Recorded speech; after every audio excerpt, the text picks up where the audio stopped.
الله الرحمن الرحيم. اللهم صل على محمد وآل محمد. إلهي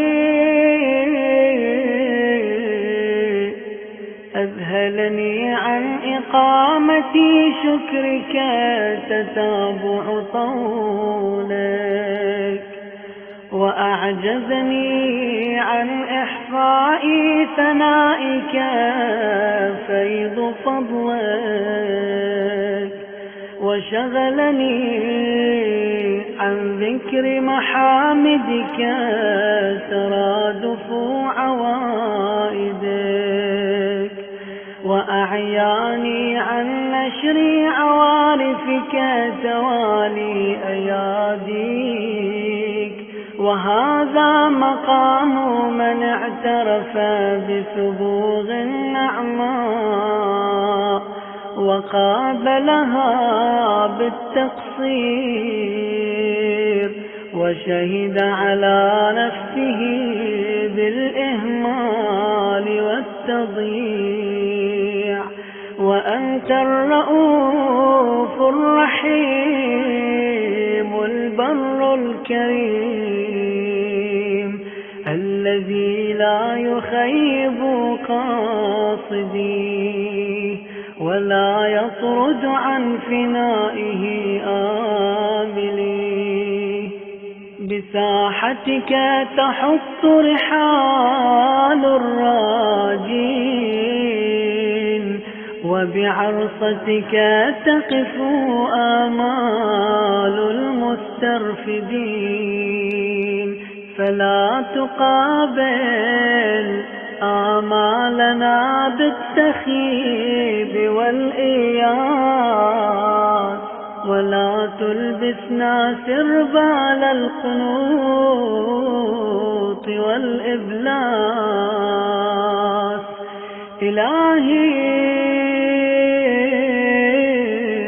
تصاغر عند تعاظم آلائك شكري، وتضاءل في جنب إكرامك إياي ثنائي ونشري.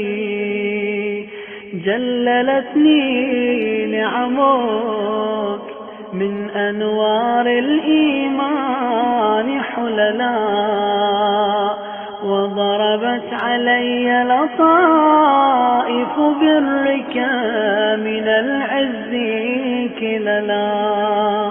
وقلدتني منك قلائد لا تحل، وطوقتني أطواقا لا تفل.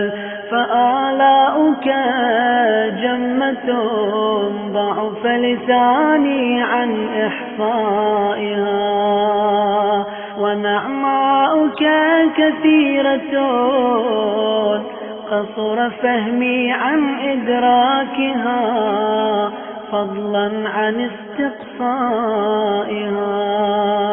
فكيف لي بتحصيل الشوق وشكري إياك يفتقر إلى شكر؟ فكلما قلت لك الحمد وجب علي لذلك أن أقول لك الحمد. إلهي فكما غذيتنا بلطفك وربيتنا بصنعك، فتمم علينا سوابغ النعم، وادفع عنا مكاره النقام، وآتنا من حظوظ الدارين أرفعها وأجلها عاجلا وآجلا. ولك الحمد على حسن بلائك وسبوغ نعمائك، حمدا يوافق رضاك ويمتري العظيم من برك ونداك يا عظيم يا كريم برحمتك يا أرحم الراحمين وصل اللهم على محمد وآله الطاهرين.